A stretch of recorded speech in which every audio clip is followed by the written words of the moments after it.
परमात्मने नमः। ओम श्री गुरुभ्यो नमः। ओम सर्वेभ्यो नमः। वैदिक संस्कृति एक ऐसा परिवेश जो हमें सहज उपलब्ध हो जाता है, जो मनुष्य जीवन हमें मिलता है। ईश्वर का एक ऐसा विधान है जो मनुष्य मात्र को अपने जीवन की पूर्णता करने के लिए अवसर प्रदान करता है।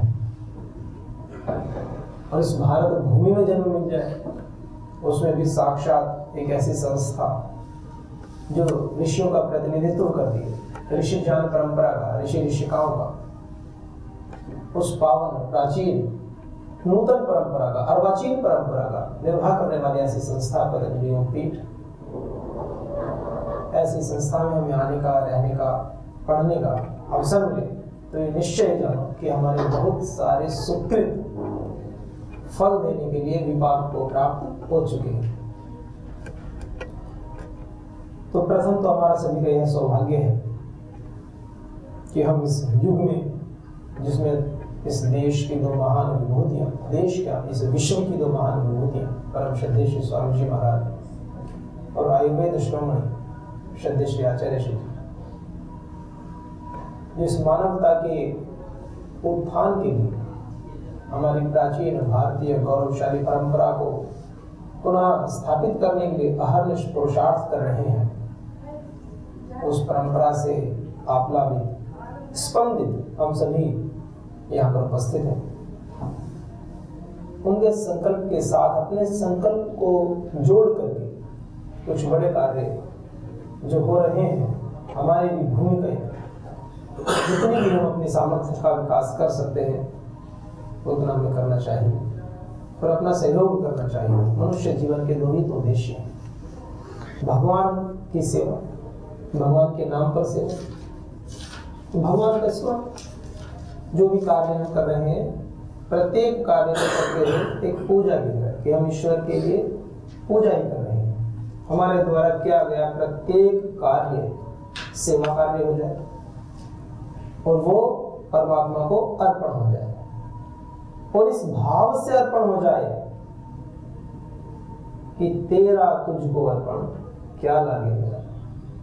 और परमात्मा किस भाव से देता है?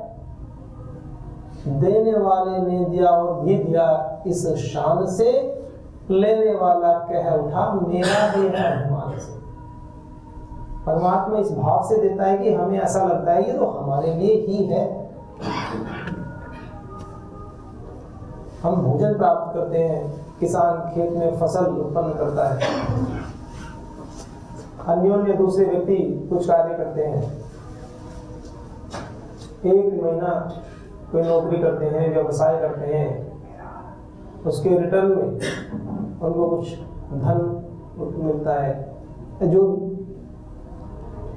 व्यक्ति बिल्कुल ऐसे मानता है कि ये तो मेरे लिए ही है, उसमें ईश्वर का कोई उसमें ईश्वर का सहयोग है कि नहीं है, ऐसा भाव से अंदर नहीं। और परमात्मा की देन कैसी है? ये परमात्मा ही तो दे रहे कि देने वाले ने दिया और भी दिया इस शान से, लेने वाला कह उठा मेरा है यह अभिमान से। उसको ये बोध होने लगता है कि यह तो मेरा ही है, मेरे लिए ही है, इसमें ईश्वर का कोई विरोध नहीं है। किसी को अहंकार की पराकाष्ठा कह देते हैं कि व्यक्ति अहंकारी अपना आधिपत्य जमा लेता है, और अपना तो जमा ही लेता है, इसके साथ साथ में इतना और कर लेता है, अपनी संपत्ति पर अन्यों का अधिकार, अपने बच्चों का, आने वाली संतति का अधिकार, कि इतना अधिकार मानता है, अपना तो मानता ही है, अपने आने वाली पीढ़ियों का भी अधिकार स्थापित कर देता है। और एक दो पीढ़ी की बात नहीं, फिर कहते हैं ये तो हमारा परंपरा से चली आ रही चीजें हैं, और समाज में ऐसा करते ही हैं। तो इसके बीच में इस परंपरा का भी ध्यान रखना चाहिए, जो हमारी भारतीय शास्त्रीय परंपरा, वैदिक परंपरा, ईश्वरीय परंपरा, कि वो पृथ्वी की रचना ना हो तो क्या उत्पन्न हो जाए। ऐसी क्या परिस्थिति है कि एक बीज डालने पर पूरा पौधा उत्पन्न हो रहा है? खाद और पानी तो दिया है, और क्या क्या है? बिना बीज के खाद पानी दे दो।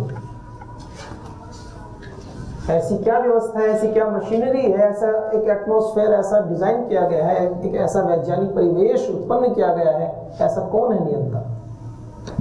वो ना हमें फसल को जो हवा लगती है, ऑक्सीजन लगती है, उसके पैसे लेते हैं।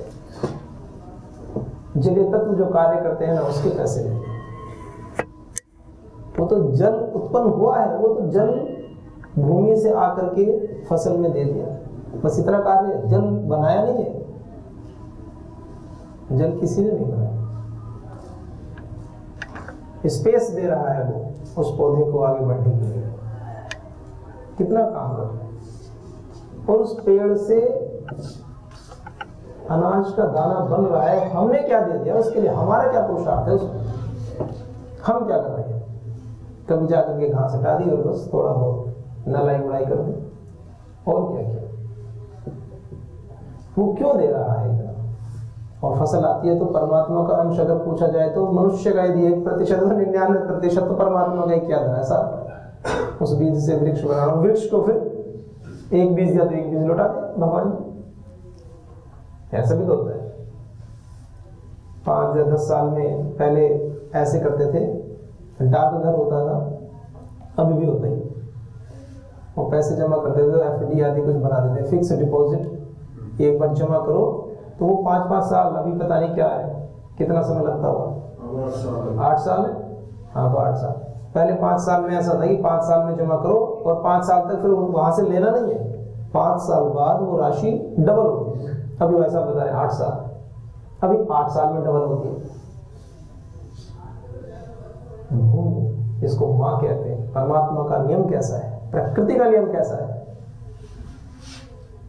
ईश्वर को क्यों कहते हैं इतना दयावान है वो? उसकी दया का अनुभव यदि करने लगे तो मनुष्य भगवान के पद से हट ही ना पाए। बार बार यही प्रार्थना करता है कि हे प्रभु, जब जब जन्म मिले मैं आपके शरणों में ही रहूं, आपके पद पर ही चलूं। इतनी दया, इतनी कृपा अब से नहीं, कब से कर रहे हैं।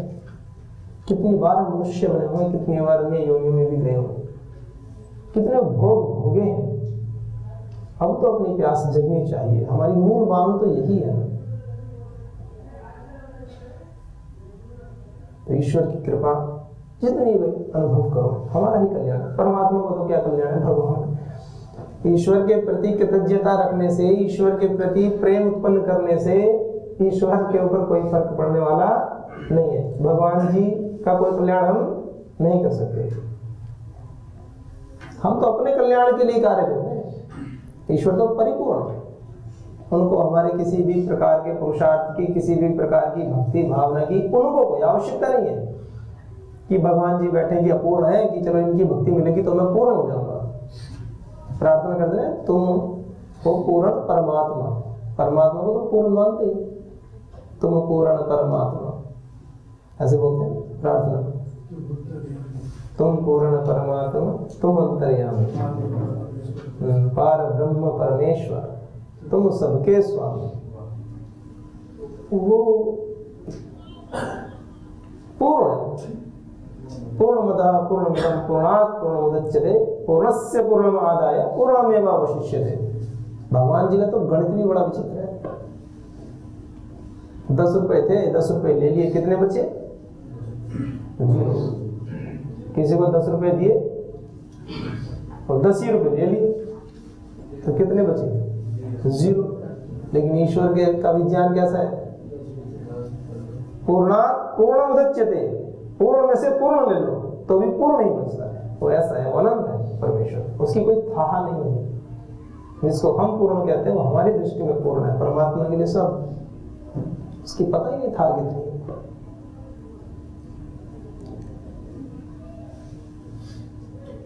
तो वो इतना देता है हमें, और ऐसे देता है कि व्यक्ति को ये बोध ही नहीं हो पाता कि दे कौन रहा है। एक दाना भूमि में डाला और 3, 4, 5 महीने में ही सैकड़ों दाने बन जाते हैं। कहा तो फिक्स डिपॉजिट एक बार किया और 8 साल में 5 मान लो, 5 साल में बस डबल, 1 दाना दिया था 2 दाने मिले। भगवान हमारी तरह देने लग जाए तो भी लोग पैसे जमा करते हैं, तो भी लोग अच्छी व्यवस्था मानते हैं कि चलो पैसे जमा कर दो दुगने हो जाएंगे। भगवान कितना दे रहा है? किसी ने आम का बाग लगाया, बीज डाला, गुठली, आम की गुठली, अलग अलग कार्य है, किसी को बीज कहते हैं, किसी बीज को गुठली कहते हैं। 1 साल, 2 साल, 3 साल, 4 साल मैक्सिमम, 5 मान लो। अब तो ऐसे आ रहे हैं वो सीधे सीधे कलम लगाओ तुरंत पाओ, अगले साल ही शुरू हो जाता है। ऐसी कौन सी व्यवस्था है? क्यों दे वो हमें इतना? क्या कर दिया हमने उनके लिए ऐसा? क्यों दे रहे हो? चिंतन क्या करो, हर प्रश्न का उत्तर मिलना। कुछ कुछ कभी कभी क्या होता है ना, कानों को अच्छा अच्छा सुनने की आदत होती है, कुछ को खुजाने की आदत होती है, कान ऐसा खुजाते हैं, कान का पर्दा ही डैमेज कर लेते हैं।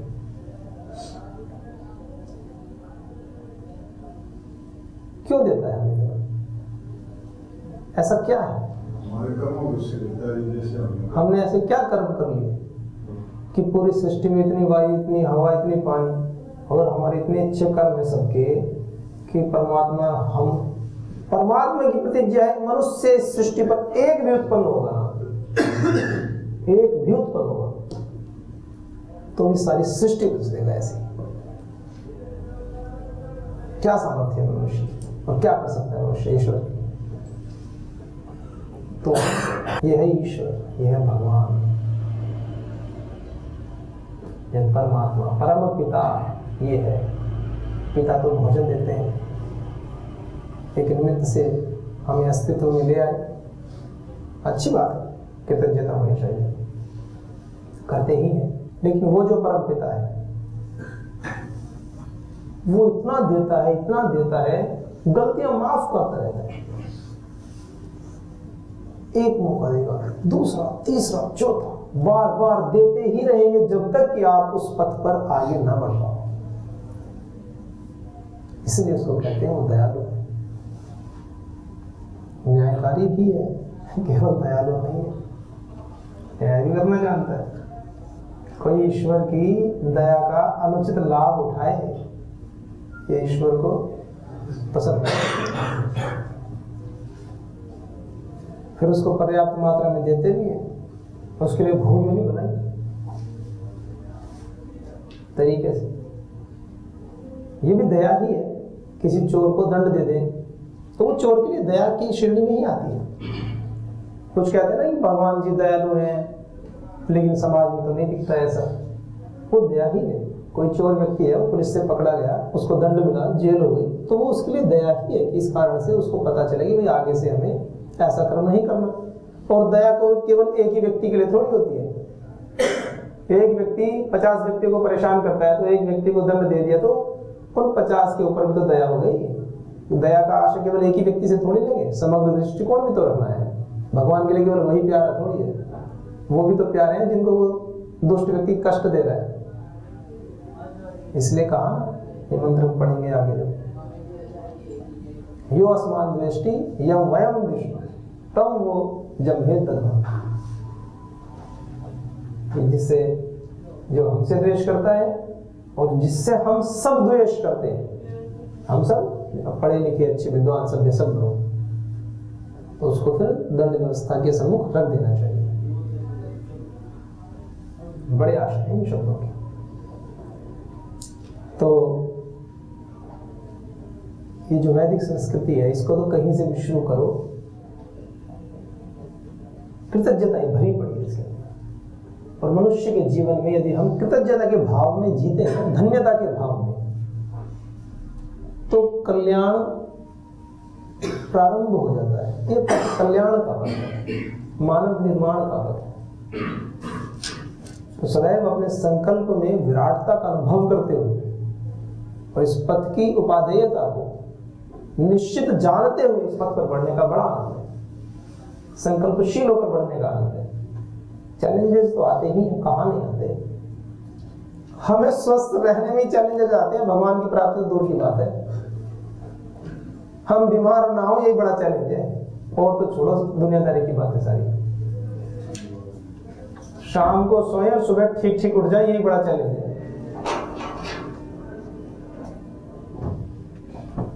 तो इसीलिए फिर भी देखा जाए तो मनुष्य स्वस्थ रह करके ईश्वर के पथ पर आगे बढ़ सकता है, बढ़ रहे हैं और बढ़ना चाहिए, यही कर्तव्य करना। हमें ऐसा लगता है कि अभी तो बहुत सारे कार्य हैं करने के लिए, अच्छी बात है, जिनके जो कर्तव्य कर्म है उनका निर्वाह करते रहे, साथ साथ में इस दिशा में अपनी रुचि बढ़ाते रहे धीरे धीरे।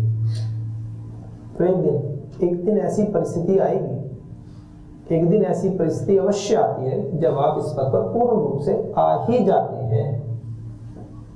कुछ बंधन तो छोड़ने होते हैं, ऐसी परिस्थिति तो कभी भी नहीं आएगी कि बंधन भी ना हो और इस पद पर आ जाए, कोई बिरला ही होगा। वो भी तब होगा न जाने कितनी बार बंधनों से वो छूटना चाह रहा होगा, कितनी बार उसने प्रार्थना में आंसू बहाए होंगे, भगवान से इतनी प्रार्थनाएं की होंगी, हे प्रभु मुझे आपके पथ पर ही आना है, मुझे अन्य कोई पथ स्वीकार ही नहीं है। तो ऐसी किसी बिरले को ऐसी परिस्थितियां मिलती भी है कि हो सकता है कि परिवार के व्यक्ति के माता पिता से बड़ी खुशी खुशी उसको कहेंगे हाँ बेटा जाओ संन्यास के पथ पर आगे बढ़ो, पर ऐसा देखने में कम ही आता है, शायद ना के बराबर। बंधन, और बंधन केवल पारिवारिक नहीं है, हमारे अपने कर्मों के बंधन भी तो है। माता पिता ने तो अपना कार्य कर दिया, चलिए एक पक्ष मनुष्य, उसके कर्म संस्कार वो खींचते हैं पीछे, परिस्थितियों को देखकर उत्पन्न होते हैं, आलम्बन पा करके चीजें बढ़ती हैं। एक व्यक्ति ने कहा जी मैं गुस्सा नहीं करता, तो गुरु जी ने कहा अच्छा बहुत खुशी की बात है, गुस्सा क्यों नहीं करते, कौन कौन है घर परिवार में? जी कोई नहीं, ये माता जी हैं और दादी जी हैं। अब गुस्सा किस पे करे, वो सब अकेला बच्चा बड़े प्रेम से पाल रहे हैं, जो कहता है उसकी मान लेते हैं। तो गुरु जी ने कहा बहुत अच्छी बात है, खुशी की बात है, आइए। तो गुरु जी ने वो कार्य होता है, किसी का मनोबल क्यों गिराना, तो बहुत अच्छी बात है। पहले दिन कक्षा में आए, पहले दिन कक्षा में आते ही सबसे ज्यादा लड़ाई उसी व्यक्ति की, किसी से कुछ कहे वो ना करे तो लड़ाई, क्योंकि उसको अभ्यास ही नहीं ना सुनने का। बचपन जैसे कहते हैं कुछ बच्चे बड़े जिद्दी हो जाते हैं, माता पिता के सामने जो कहते हैं वही कर देते हैं, माता पिता उसको ना का अभ्यास ही नहीं। 4 बजे तक आते आते गुरु जी ने बुलाया, कहा कि हाँ आपको क्या नहीं आता है, कहा मुझे कुछ मत पूछो। परिस्थितियां आलम्बन, हम अभी तो ऐसे परिवेश से निकल कर आए हैं ना जहां आध्यात्मिक परिवेश कम था, अब यहाँ बिल्कुल प्योर विशुद्ध परिवेश में आए हैं, तो यहाँ का जीवन एक अलग जीवन है। परिस्थितियां वैसी वाली उत्पन्न नहीं होंगी, अब नई परिस्थितियां उत्पन्न होंगी जो आपके संस्कारों पर कार्य करेंगे। आपके अंतःकरण में जो संस्कार अभी तक हैं वो आध्यात्मिक पथ पर चलने के लिए कितने दृढ़ है, आपको वो भान होगा, उसका पता चलेगा धीरे धीरे। अब बड़े आनंद का क्षण है वैसे तो घबराने का क्षण नहीं है, एक सहज मुस्कान के साथ उन विचारों को देख रहे हो कि अच्छा ये है ग्रंथ, अच्छा यहां समस्या उत्पन्न हुई, सुलझा लो, धीरे से सुलझा लो। ऐसा होता है, अवलोकन का पथ है, मूल्यांकन का पथ है, आत्मनिरीक्षण का पथ है, प्रतीक्षण, और लाभ लो तत्क्षण, तुरंत। इसलिए वेदों में विधान क्या है, संध्या का, यज्ञ का, प्रातः काल से उठ करके प्रातः जागरण मंत्र से ही परमात्मा के नाम के स्मरण से प्रारंभ कर दो, प्रतिक्षण से भाव में जीते, छोड़ दो भगवान के ऊपर, परमात्मा कहें देने वाले ने दिया और दिया किस शान से, लेने वाले का उठा मेरा है यह अभिमान से। वो तो परमात्मा जी भगवान की देने की बात, मतलब हमें इस भाव से देता है, हमें ऐसा लगता ही नहीं है कि हम कृतज्ञ हैं। ऐसा देता है कि हमें लगता है कि तो हमने बोया है, हमारे लिए मिल गया है, हमने कार्य किया है, हमें सैलरी मिल गई है, हमें ऐसा लगता है सब कुछ हमारा ही है, हम कर रहे हैं तो हमें मिल रहा है। वो ऐसा देने वाला है, उसने विधान ऐसा रच दिया है कि वो ये हमें ये पता कराना ही नहीं चाहता कि मैं दे रहा हूं और तुम ले रहे हो। ऐसे बना दी प्रोसेस, ऐसे बनाया कि ऐसे लगता है उसको तो मेरा है, मुझे मिल रहा है। साधक के भाव क्या होने चाहिए? फिर साधक के भी तो वही दिव्य भाव होने चाहिए जो ईश्वर हमें दे रहा है। साधक भी कहे तेरा तुझको अर्पण, क्या लागे जो साधक भी इसी भाव में कि जो भी आए प्रभु सब आपके लिए, थोड़ा सा रख लेते हैं, बाकी तेन त्यक्तेन भुंजी था। वेदों में उपनिषदों में ये निर्देश दे दिए भाई जो आवश्यक है अपने कर्तव्य कर्म की पूर्ति जिनसे हो सके उनका हम उपयोग करें, बाकी का सदुपयोग कर दे, समाज के कार्य में, कल्याण के कार्य में लगाएं। ये है आदर्श स्थिति। मतलब ये नहीं कह रहे कि भंडारा करना तो घर गिरवी रख के कर दो, कर्तव्य करना ये बड़ा शब्द है। अपने कर्तव्यों का ठीक ठीक निर्वाह करते हुए और जो शेष है उसको लगाएं, सेवा के कार्य में। ये हमारी संस्कृति हमें सिखाती है। ईश्वरीय ज्ञान, कृतज्ञता का बोध हमें सिखाता है। हमारा लक्ष्य क्या है, हमारा पथ क्या है, हमें जाना कहाँ है, हमारा लक्ष्य क्या है। बड़ी साधक का लक्ष्य, साधक का लक्ष्य कभी विचलित नहीं होना चाहिए। ओझल, आंखों से ओझल ये नहीं होना चाहिए। एक ओझल होता है कि दिखता नहीं है, एक बोझ हो जाता है, दिख तो रहा है लेकिन चलना भारी हो गया। क्यों हो गया? क्यों हो गया? साधना में कहीं ना कहीं शिथिलता आ गई, अभ्यासों में शिथिलता आ गई। इसलिए पूछे स्वस्थ रह करके, व्याधि मुक्त रह करके जिस पथ पर हम चल रहे हैं उस पथ पर चलने की तैयारी करनी पड़ती है। ये जो पर्वतारोही होते हैं, बड़े बड़े मार्गों में जाते हैं, पहले ट्रेनिंग लेते हैं, ट्रेनिंग सेंटर बने होते हैं, एक एक महीने के इनको ट्रेनिंग सेंटर में ट्रेनिंग दी जाती है। माउंटेनियरिंग के इंस्टीट्यूट बने होते हैं, वो उनको बताते हैं कैसे पहाड़ों पर कैसे चलना है, बर्फ में कैसे चलना है, पानी आ गया बीच में तो कैसे चलना है, ट्रैकिंग कैसे करें, कोई मार गया रस्सी है उसको फंसा कर चलना है कि कैसे, स्टेमिना बढ़ाते हैं धीरे धीरे। समझ चाहिए। तो जब हम आध्यात्मिक पथ पर चलते हैं तो आध्यात्मिक पथ पर भी जब हम आगे बढ़ते हैं, चलते हैं, इसके लिए भी तो स्टेमिना चाहिए। एक एक पल संकल्प की अग्नि को प्रज्वलित रखना होता है, ऐसे नहीं। आप भले ही निद्रा में हो लेकिन संकल्प की अग्नि सदैव प्रचंड होनी चाहिए। अग्नि वेद का पहला मंत्र, सबसे प्राचीनतम वेद ऋग्वेद, ऋग्वेद का भी पहला मंत्र अग्नि, अग्नि की स्तुति की। हम अग्नि के, मैं अग्नि की स्तुति करता हूँ, अग्नि की प्रार्थना करता हूँ। प्राचीदिक अग्निरधिपति, अभी जो मंत्र पढ़ रहे, प्राचीदिक अग्निरधिपति, पहले पूर्व दिशा में अग्नि को ही अधिपति मानो, अग्निदेव को। कुछ महर्षि ब्रह्म ऋषि के पास गए और उनसे पूछा कि संसार को गति कौन दे रहा है? 5 वर्ष तक रहे, पूरा तप किया, सारा कार्य किया, उसके बाद उनको बुलाया और बुला करके कहा अब हम तो एक क्षण में गए। तो उस चेतना के स्तर से हम जुड़ नहीं पाते। अब जो महर्षि उच्च कोटि के ऋषि वो 5 वर्ष तक आश्रम में इस उत्तर की प्रतीक्षा में रहे कि संसार को गति कौन दे रहा है, उस भाव चेतना को यदि जान लेंगे, इस प्रश्न के उत्तर उन्होंने पूरे शास्त्र पढ़े, सारे मंत्र पढ़ रखे, सब चीजें, लेकिन जब पूछने गए और वो ब्रह्म ऋषि उन्होंने भी कहा कि बताते 5 साल उनको आश्रम में आश्रम में करो, स्वाध्याय करो, पढ़ो लिखो, गाय की सेवा करो, सब कार्य करो। खोज गए कि हमें जान दे दो। उन्होंने कहा गाय ले जाओ, 100 से 1000 हो जाए तब लेके आ जाना, तब देंगे जान। ऐसी विधा जान की। तो क्या उनका समय खराब करा रहे थे ना? गुरुजनों के विशेष कार्य होते हैं, पात्र को देख करके सेवा सुनिश्चित कर लेते हैं। वो कहीं मैं तो आया था ब्रह्मज्ञान के लिए, मुझे गाय चराने भेज दिया। प्रश्न समान, सबसे पहले गुरुजन ये देखते हैं।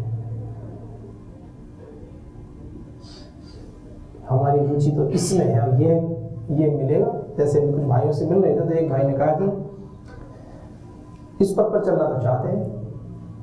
तो हमने कहा कि ठीक है, अच्छी बात है, चलो ऐसा करेंगे तो चल पाएंगे। शर्तों के साथ सेवा, कितना सुंदर शब्द है सेवा, वो भी शर्तों के साथ। शर्तों के साथ सेवा नहीं होती। सेवक तो कोई विरला है, 8 पहर रहे जाग, हर समय जागरूक रहता है। सेवा अलग है, नौकरी अलग है। नौकरी को भी सेवा के भाव से किया जा सकता है, ये व्यक्ति के ऊपर है। हम देखते हैं हमारे यहाँ संस्था में इतने भाई कार्य कर रहे हैं। मैं तो ये भाई लगे रहते हैं आस्था में, वैदिक चैनल वाले सारे इनको ही देखते रहते हैं, सारे सोमवार। शिविरार्थी हो, कार्यकर्ता हो, उनको बुलाना पड़ता है। उनको पता है कि हमें 4 बजे उठ के आना है। उनके 5 साढ़े 4 बजे के शिविर के लिए उनको 4 बजे सेटअप तैयार करके चेक करना पड़ता है, और 4 बजे आने के लिए 3 बजे उठते होंगे तो ब्रह्म मुहूर्त में। और कभी कभी तो पूरा दिन ही चलता रहता है कार्यक्रम। आप लोग तो नाश्ता करने चले जाते हैं 7:30 8 बजे, कभी कभी दिन में नाश्ते भी 11 बजे होते हैं, लगे रहते हैं सुबह से। हर व्यक्ति का अपना है, तो इसको हम केवल नौकरी कह करके तो संबोधित नहीं कर सकते, अगर ये भाव न जुड़ा हुआ हो। हाँ, यदि किसी के मन में ऐसा ही भाव हो, कार्य को कर भी रहा है अनमने मन से, रुचि भी नहीं है, और खुद को कोसते कोसते कहाँ फंस गए जी, आके बताइए कोई काम है ऐसा है, तो उसका क्या हुआ, पुण्य कर्म भी नष्ट कर लेता है अपना। कर तो रहा है, करेगा तो नहीं, तो ऐसा करके क्या होगा, उसका पुण्य कर्म नष्ट हो जाएगा। और एक भाव से कि चलो ठीक है, परम पूज्य स्वामी जी का आश्रम है, इस भाव से दिव्य काम मानवता के लिए अच्छे कार्य हो रहे हैं, चलो ये भाव रख करके करता है, तो अपने सेवा कार्य, अपने जो भी यहाँ तो कर्मयोगी सभी को बोलते हैं, करते करते हुए सेवा के भाव में प्रतिष्ठित हो जाते हैं। फिर वहाँ वो भेद समाप्त हो जाता है, और ईश्वर को भाव से ही पाया जा सकता है। ये पथ भाव प्रधान पथ, कर्म प्रधान भी है, कई भाव में उलझ जाते। तो इतने दिव्य पथ के हम राही हैं, इस पथ पर चले अपनी देवी की उपासना करते हैं। तो आइए इससे नूतन अंक में हम किस प्रकार से परिक्रमा मंत्रों के विषय में वर्णन किया गया है संध्या के मंत्रों में, उस विषय को लेंगे।